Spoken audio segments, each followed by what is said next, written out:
time to bring it back amongst others? Is there a way of, depriving the people of these sophisticated weapons, and whether it will be a way to actually resolving this particular conflict? But Dr. Doke has done extensive work when it comes to the Bawku situation. He's also with us on Zoom.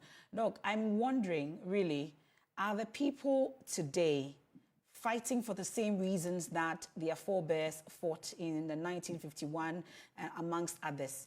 Has it mutated? What exactly are today's people fighting over? What exactly is happening when it comes to this particular conflict? Well, thank you, MFR. And then let me say hello to all the other guests on the show. Now, straight to your question, whether if it has mutated or it's the same thing, or what has changed with regards to the dynamics. We all know the root cause has been the chieftaincy. That won't go away. Now, over the years, we've had what we call proximate factors that have also added to the dynamics of this particular conflict. What are they? Now, one, you have these two coexisting for some time, and then they are adversaries. You have the Mampusis complaining that they cannot celebrate their festivals peacefully because they've been asked to go to the Burkina to seek permission, which they don't want to do. Now you have the Kusasis also saying, this is our land. You have to revere and respect a chief.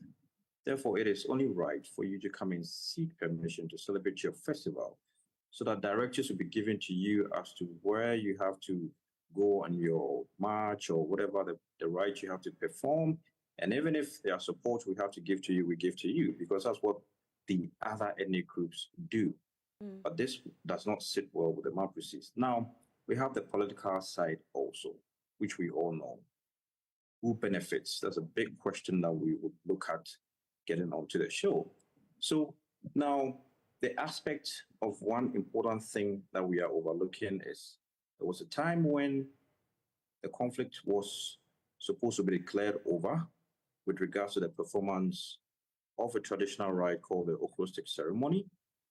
Other rites were performed, cleansing and whatnot were done, but at the last stage, the Mampusis opted out and said this was not their culture. But what did we do, okay, as institutions, as stakeholders, to ensure that what exactly will sit well for the Mampusis to come and say, this is what we are comfortable with, let's go ahead with it and declare the conflict over? I think this is what the stakeholders need to look at going forward. There are a lot of things that have come in now. For example, until the traditional rite is performed and the conflict declared over, people cannot access their farms because there has been embargo on accessing farms.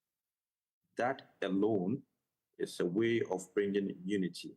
But then when livelihoods of people are not in existence, then it causes problems. Let's look at the other aspect of wanting to be revered. Is there a way we can actually let these people know that, okay, well, this is what you think. You don't want to revere me, but then I'm ready to coexist with you. But this is what you have to go henceforth. It is all about laying down the rules and regulations, coming together peacefully. Let's look at how we can now bring the Inter-Ethnic Peace Committee. Now, Sheikh mentioned the fact that one party opted out. That has been the trend for some time. This has been happening. So you have the committee sort of like non-existent. They had a consortium of NGOs in 2000s, came out with recommendations to set up a secretariat for the committee to be very effective. And that was supposed to give the committee the upper hand to resolve issues like farmlands, issues like festival celebrations and whatnot. So if the committee is not being resourced to work, all these issues are hanging. They get compounded, people are aggrieved, people feel they are not getting justice, and what happens? People take up arms against each other. So yes, chieftaincy is a main issue, but we know per the law, the ruling with regards to that. So if one party feels aggrieved, then we just have to encourage them to take the litigation aspect or the process, because we are a law-abiding country and we don't just get up to do anything. So if I feel aggrieved and then the law courts are there, I can assess it. Now, we have one important dynamics. Last year on 16th February, there was an escapement of a rival chief that happened in Narulegu. That incident has changed the dynamics of the Bawku conflict, which we need to look at. Now, if we are supposed to go by the law, then we have to look at tackling that issue and dealing with it. We can have a very diplomatic way of dealing with it for the gentleman or whoever to denounce it. And then now we know, because as of now, with the existence of that gentleman, you are sure that the Kusasis will not rest, because they don't know what is going to happen with regards to whether the gentleman will be sneaked into Bawku and then declared as a rival chief or not. So all these dynamics add up to create or heighten the tension. The youths get the weapons through our porous borders. They know the links where they get the weapons. You have kinsmen who sit in Accra supporting them and whatnot. They themselves are scattered all over Accra, don't forget. So they are in link. They communicate each and every day. So it becomes easy for them. We need to strengthen the checks in our borders, okay? Now, you have young men who have worked so hard.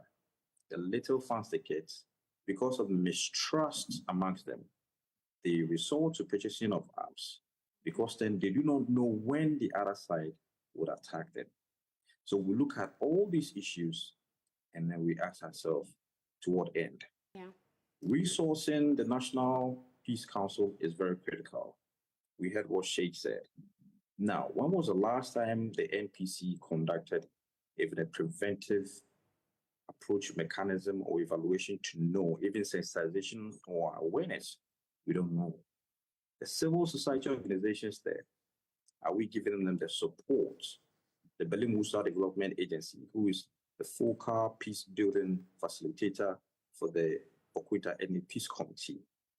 What capacity are we building for these personnel to now also impact on the committee members, for the committee members to go now into their communities and then sensitize and then create awareness against the use of arms?